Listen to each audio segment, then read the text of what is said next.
come here, Nuni, and give me a hug. No. Another version of you. It was an audacious operation that only the United States could do. It required the utmost of precision and integration within our joint force. And the word integration does not explain the sheer complexity of such a mission. An extraction so precise, it involved more than 150 aircraft launching across the Western Hemisphere in close coordination, all coming together in time and place to layer effects for a single purpose: to get an interdiction force into downtown Caracas while maintaining the element of tactical surprise. Failure of one component of this well-oiled machine would have endangered the entire mission, and failure is never an option for America's joint force. Those in the air over Caracas last night were willing to give their lives for those on the ground and in the helicopters. Let me talk a little bit about the preparation. After months of work by our intelligence teammates to find Maduro and understand how he moved, where he lived, where he traveled, what he ate, what he wore, what were his pets, in early December, our force was set pending a series of aligned events. Key was choosing the right day to minimize the potential for civilian harm and maximize the element of surprise and minimize the harm to the indicted personnel, so as the president said, they could be brought to justice. And as the president said earlier today, weather in Venezuela is always a factor this time of the year. And over the weeks through Christmas and New Year's, the men and women of the United States military sat ready, patiently waiting for the right triggers to be met and the president to order us into action. Last night, the weather broke just enough, clearing a path that only the most skilled aviators in the world could maneuver through. Ocean, mountain, low cloud ceilings. But when tasked with a mission, this organization does not quit. At 10:46 p.m. Eastern Time last night, the president ordered the United States military to move forward with this mission. He said to us, and we appreciated it, Mr. President, good luck and Godspeed. And those words were transmitted to the entire joint force. Over the course of the night, aircraft began launching from 20 different bases on land and sea across the Western Hemisphere. In total, more than 150 aircraft, bombers, fighters, intelligence, reconnaissance, surveillance, rotary wing were in the air last night. Thousands and thousands of hours of experience were airborne. Our youngest crew member was 20, and our oldest crew member was 49, and there's simply no match for American military might. As the night began, the helicopters took off with the extraction force, which included law enforcement officers, and began their flight into Venezuela at 100 feet above the water. As they approached Venezuelan shores, the United States began layering different effects provided by Spacecom, Cybercom, and other members of the interagency to create a pathway. Overhead, those forces were protected by aircraft from the United States Marines, the United States Navy, the United States Air Force, and the Air National Guard. The force included F-22s, F-35s, F-18s, EA-18s, E-2s, B-1 bombers, and other support aircraft, as well as numerous remotely piloted drones. As the force began to approach Caracas, the Joint Air Component began dismantling and disabling the air defense systems in Venezuela, employing weapons to ensure the safe passage of the helicopters into the target area. The goal of our air component is, was, and always will be to protect the helicopters and the ground force and get them to the target and get them home. As the force crossed the last point of high terrain where they'd been hiding in the clutter, we assessed that we had maintained totally the element of surprise. As the helicopter force ingressed towards the objective at low level, we arrived at Maduro's compound at 1:01 a.m. Eastern Standard Time, or 2:01 a.m. Caracas local time, and the apprehension force descended into Maduro's compound and moved with speed, precision, and discipline towards their objective and isolated the area to ensure the safety and security of the ground force while apprehending the indicted persons. On arrival into the target area, the helicopters came under fire, and they replied with that fire with overwhelming force in self-defense. One of our aircraft was hit but remained flyable, and as the president said earlier today, all of our aircraft came home, and that aircraft remained flyable during the rest of the mission. As the operation unfolded at the compound, our air and ground intelligence teams provided real-time updates to the ground force, ensuring those forces could safely navigate the complex environment without unnecessary risk. The force remained protected by overhead tactical aviation. Maduro and his wife, both indicted, gave up and were taken into custody by the Department of Justice, assisted by our incredible U.S. military with professionalism and precision, with no loss of U.S. life. After securing the indicted persons, the force began to prep for departure. Helicopters were called in to exfiltrate the extraction force, while fighter aircraft and remotely piloted aircraft provided overhead coverage and suppressive fire. There were multiple self-defense engagements as the force began to withdraw out of Venezuela. The force successfully exfiltrated and returned to their afloat launch bases, and the force was over the water at 3:29 a.m. Eastern Standard Time with indicted persons on board. And both Maduro and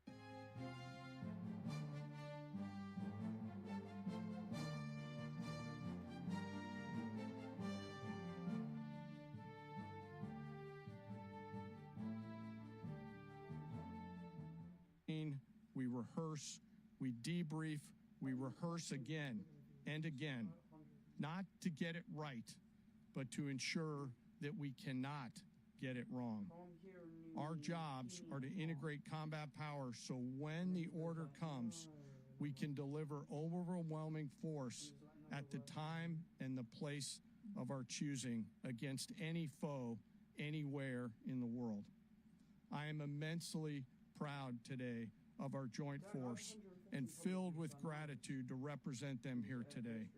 There is simply no mission too difficult for these incredible professionals and the families that stand by them and support them.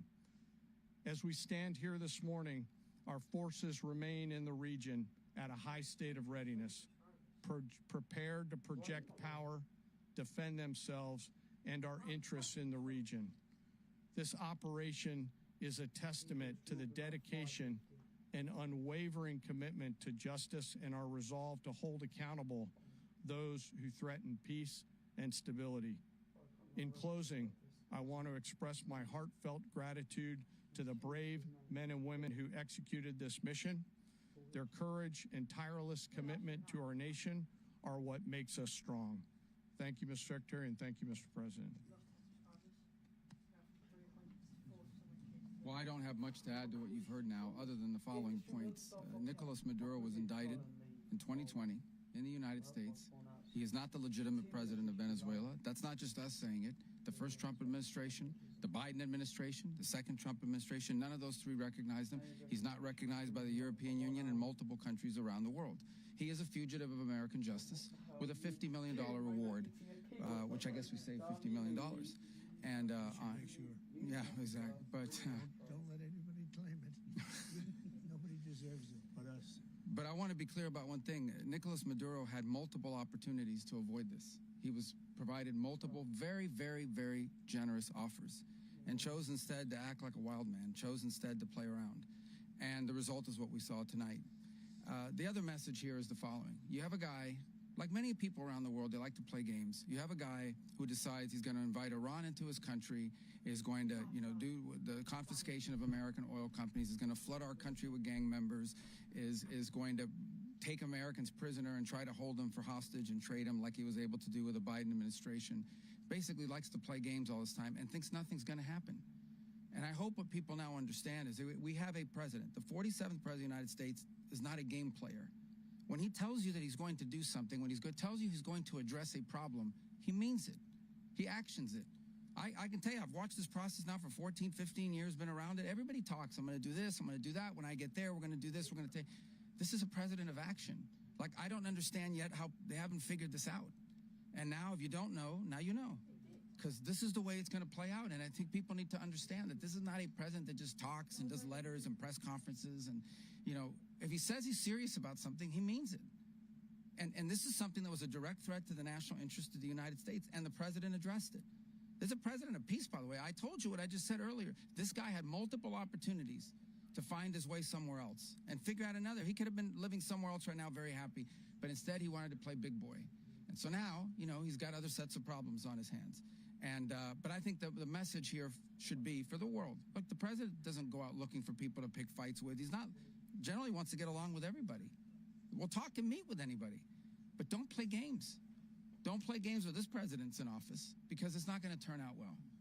And so I hope that, I guess that lesson was learned last night, and we hope it'll be instructive moving forward. Is that a message for Cuba?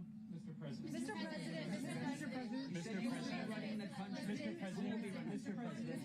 you said that the U.S. is going to run Venezuela. So who's in power right now? Well, we're going to be running it with a group, and we're going to make sure it's run properly. We're going to rebuild the oil infrastructure, which will cost billions of dollars. It'll be paid for by the oil companies directly. They will be reimbursed for what they're doing, but that's going to be paid. And we're going to get the oil flowing the way it should be. As you know, it was just a minor flow. It was actually a minor flow for what they have. But we're going to run it properly, and we're going to make sure the people of Venezuela are taken care of. We're going to make sure the people that were forced out of Venezuela by this thug are also taken care of. Mr. President, does the U.S. running the country mean that U.S. troops will be on the ground? How will that work? Well, you know, they always say boots on the ground. Oh, so we're not afraid of boots on the ground if we have to have. We had boots on the ground last night at a very high level, actually. We're not afraid of it. We don't mind saying it. But we're going to make sure that that country is run properly. We're not doing this in vain. This is a very dangerous attack. This is an attack that could have gone very, very badly. Could have gone very badly. We could have lost a lot of people last night. We could have lost a lot of dignity. We could have lost a lot of equipment. The equipment is less important, but we could have lost a lot. And we're going to make sure that this is proper. We're there now. We're ready to go again if we have to. We're going to run the country right. It's going to be run very judiciously, very fairly. It's going to make a lot of money. We're going to give money to the people. We're going to reimburse people that were taken advantage of. We're going to take care of everybody. It's very important. We couldn't let them get away with it. You know, they stole our oil. We built that whole industry there, and they just took it over like we were nothing. And we had a president that decided not to do anything about it. So we did something about it. We're late, but we did something about it. Yeah, please. Why are you explaining the exact mechanism by which you're going to run the country? Are you going to designate a U.S. official to coordinate? It's all being done right now. We're designating people. We're talking to people. We're designating various people, and we're going to let you know who those people are. That would run Venezuela. Well, it's largely going to be, for a period of time, the people that are standing right behind me. We're going to be running it. We're going to be bringing it back. It's a dead, you know, I talk about a dead country. A year and a half ago, we were a dead country. Now we're the hottest country anywhere in the world. We're a country doing better than any country anywhere in the world. And it required leadership. Venezuela has a lot of bad people in there, a lot of bad people that shouldn't be leading. We're not going to take a chance that one of those people take over for Maduro.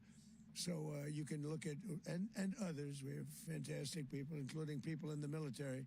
So we're going to have a group of people running it until such time as it can be put back on track, make a lot of money for the people, and give people a great way of life, and also reimbursement for people in our country that were forced out of Venezuela. Rubio would be... You said earlier today that you weren't going to back Machado to come back and be the opposition leader in your Fox and Friends interview. And then you also mentioned the vice president of Venezuela. Are you going to work with the vice president of Venezuela? Or how do you foresee the relationship going? I understand she was just sworn in, but she was, as you know, picked by Maduro. So Marco's working on that directly. He just had a conversation with her. and she's essentially willing to do what we think is necessary to make Venezuela great again. Very simple. Mr. President, Colombian President Gustavo Petro, a couple weeks ago, he said he's got to watch his ass. And today, he said he's not concerned about anything happening to him in the aftermath of this operation. So, just what your message is about that. Well, he has cocaine mills. He has factories where he makes cocaine. And yeah, I think I stick by my first statement. He's making cocaine. They're sending it into the United States. So he does have to watch his ass. Mr. President, did you notify any members of Congress in advance? Marco, do you want to talk about that? Because you were involved in it. Sure. We call members of Congress immediately after. This was not the kind of mission that you can do congressional notification on. It was a trigger-based mission in which conditions had to be met night after night. We watched and monitored that for a number of days. So it's just simply not the kind of mission you can call people and say, hey, we may do this at some point in the next 15 days. But it's largely a law enforcement function. Remember, at the end of the day, at its core, this was an arrest of 2 indicted fugitives of American justice, and the Department of War supported the Department of Justice in that job. Now, there are broader policy implications here, but it's just not the kind of mission that you can pre-notify because it endangers the mission. Plus, if I could add one thing to that, Congress has a tendency to leak. This would not be good. If they leaked, General, I think it would have been maybe a very different result. But I have to say, they knew we were coming at some point, We had a lot of ships out there. They sort of knew we were coming. We went there. But Congress will leak, and we don't want leakers. Mr. President, you were one of the only people to watch this all play out live. What was Maduro doing when the U.S. forces entered what I assume would be his home? And also, was there any point where the U.S. was considering if Maduro pushed back or resisted killing Maduro? It could have happened. It could have happened. He was trying to get into a safe place. You know what a safe place is, all steel. And he wasn't able to make it to the door because our guys were so fast. They went through the opposition so fast. And there was a lot of opposition. People were wondering, do we get him by surprise? Sort of surprised, but they were waiting for something. It was a lot of opposition. There was a lot of gunfire. You saw some of it today. But he was trying to get to a safe place, which wasn't safe because we would have had the door blown up in about 47 seconds, they say on average, regardless of how thick the steel was. It was a very thick door. It was a very heavy door, but he was unable to get to that door. He made it to the door. He was unable to close it. Go ahead, finish. Where is Maduro going to be in the time being right now? Do you know his exact whereabouts? Well, eventually, ultimately, in the near future, he's going to be brought to New York. And where is he going to be held? Where is he going to be held in New York? Do you know? That's going to be up to the officials that do these things. Mr. President, the U.S. has something of a mixed track record of ousting dictators without necessarily a plan for what comes afterwards. Did that weigh on your decision? Well, that's when we had different presidents, but with me, that's not true. With me, we've had a perfect track record of winning. We win a lot, and we win. If you look at Soleimani, you look at al-Baghdadi, you look at the Midnight Hammer. Midnight Hammer was incredible. Right now, you wouldn't have peace in the Middle East. We have essentially peace in the Middle East because of that. If we weren't successful with Midnight Hammer, you wouldn't have peace in the Middle East. So, with me, you've had a lot of victory. You've had only victories. You've had no losses. Yeah. President, how long do you expect the U.S. to run Venezuela, and how soon do you want Venezuelan people to hold elections? So I'd like to do it quickly, but it takes a period of time. We're rebuilding. We have to rebuild their whole infrastructure. The infrastructure is rotted. It's actually very dangerous. It is very dangerous. It's a very dangerous thing to take out of the ground. Can kill a lot of people. It has killed a lot of people doing just that. The infrastructure is old. It's rotted. Much of it is stuff that we put there 25 years ago, and we're going to be replacing it. And we're going to take a lot of money out so that we can take care of the country. Yeah. Are you saying that Secretary Rubio and... Mr. President, China, Russia, and Iran have interests in Venezuela. How does this operation affect your relationships with them when it comes to the oil and drugs? In terms of China and Russia, Russia, when we get things straightened out. But in terms of other countries that want oil, we're in the oil business. We're going to sell it to them. We're not going to say we're not going to give it to them. In other words, we'll be selling oil probably in much larger doses because they couldn't produce very much because their infrastructure was so bad. So we'll be selling large amounts of oil to other countries, many of whom are using it now, but I would say many more will come. message Are to you the people saying of that, Venezuela? Mr. President, are Go you ahead, saying that? behind you, please. Mr. President, thank you. What is your message to the people of Venezuela today? Of course, the civilian population specifically, they have a lot of questions. What is your message to the people of That Venezuela? you're going to have peace, justice. You're going to have some of the riches that you should have had for a long period of time. It was stolen from you. But you're going to have peace and you're going to have safety. You're going to have justice. You're going to have a country. You're going to have a real country. You're going to have potentially a great country. You know, if you go back 20 years, maybe even a little longer ago, that was a great country. And they destroyed it. Remember I said that if we lose this election, the United States will be Venezuela on steroids. That's what would have happened. Had we lost the election, the 2024 election, we suffered so badly. When you look at the border from 2020, what they did, what Joe Biden administration did, would never be forgotten. But if we had to go through another year of that, we wouldn't have. We would be exactly where Venezuela was in terms. I used to say, if they win, we're going to be Venezuela on steroids, and that's what would have happened. President, thank you. Are you saying that Secretary Hegseth and Rubio are going to be running Venezuela, and will you be sending in U.S. military They're going troops to be to a provide? team that's working with the people of Venezuela to make sure that we have Venezuela right. Because for us to just leave, who's going to take over? I mean, there is nobody to take over. You have a vice president who's been appointed by Maduro, and right now she's the vice president, and she's, I guess, the president. She was sworn as president just a little while ago. She had a long conversation with Marco, and she said, we'll do whatever you need. I think she was quite gracious, but she really doesn't have a choice. We're going to have this done right. We're not going to just do this with Maduro, then leave like everybody else, leave and say, you know, let it go to hell. If we just left, it has zero chance of ever coming back. We'll run it properly. We'll run it professionally. We'll have the greatest oil companies in the world going and invest billions and billions of dollars and that money, use that money in Venezuela. And the biggest beneficiary are going to be the people of Venezuela. And also, I can't stress this strongly enough, the people that got thrown out of Venezuela that are now in the United States, and frankly, some want to stay and some probably want to go back, yeah. What have you done to protect Americans in the country, and were any of the detained Americans Well, right now they're arrested very last night? protected because